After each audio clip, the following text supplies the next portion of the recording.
Assalamualaikum warahmatullahi wabarakatuh.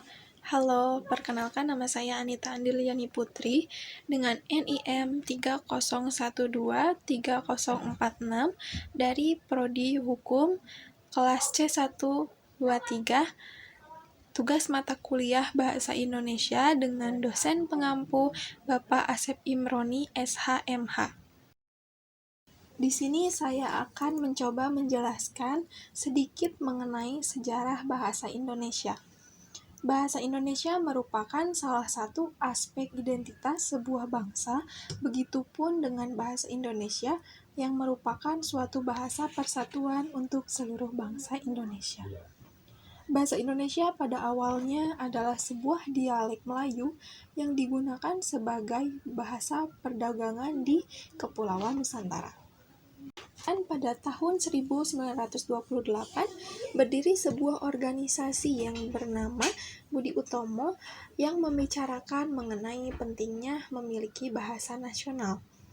Maka pada tanggal 28 Oktober 1928, para pemuda Indonesia sepakat untuk menciptakan bahasa Indonesia sebagai bahasa persatuan. Kemudian bahasa Indonesia juga terus mengalami perkembangan seiring dengan perkembangan zaman. Setelah Indonesia merdeka, bahasa Indonesia mengalami pengaruh dari bahasa-bahasa asing, di antaranya seperti bahasa Inggris dan bahasa Belanda. Hal ini dapat terjadi karena negara Indonesia memiliki hubungan internasional dengan negara-negara asing. Di era modern ini, era globalisasi, bahasa Indonesia sudah menyebar luas ke berbagai Nusantara hingga ke negara lainnya. Selain itu, bahasa Indonesia juga sudah menjadi suatu bahasa yang dikenal oleh generasi-generasi muda saat ini, juga dipergunakan di dalam teknologi seperti sosial media. Tujuan mempelajari bahasa Indonesia: 1. Meningkatkan kemampuan dalam berkomunikasi. Di dalam era globalisasi seperti sekarang ini, kemampuan berbicara atau berkomunikasi dengan berbagai budaya dan bahasa sangat penting. Dengan mempelajari bahasa Indonesia, seseorang dapat berkomunikasi dengan lebih lancar.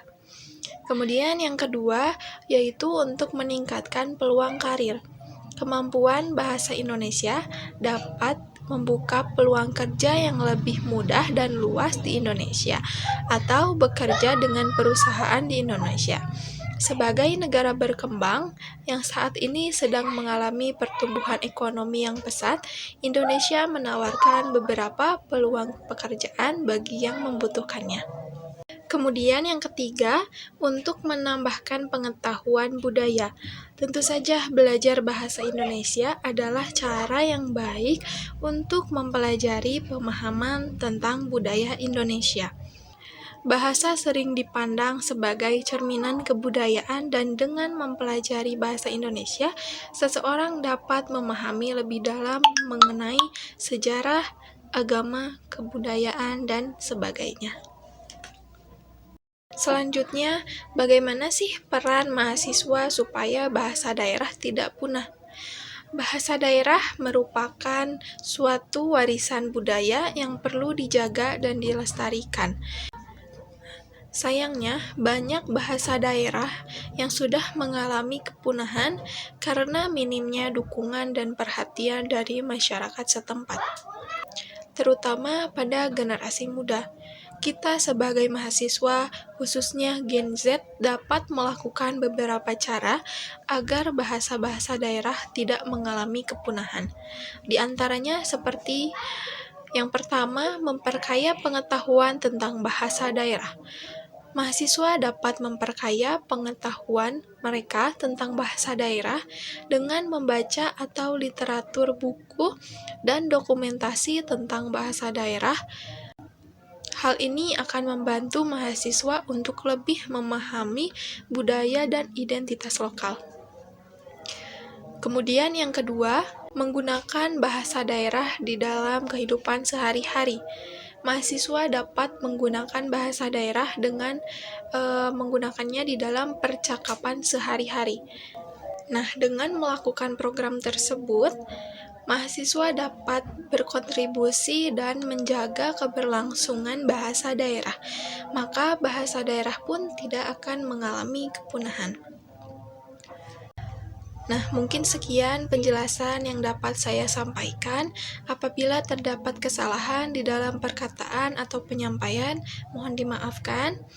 Sampai bertemu lagi di video selanjutnya. Terima kasih. Wassalamualaikum warahmatullahi wabarakatuh.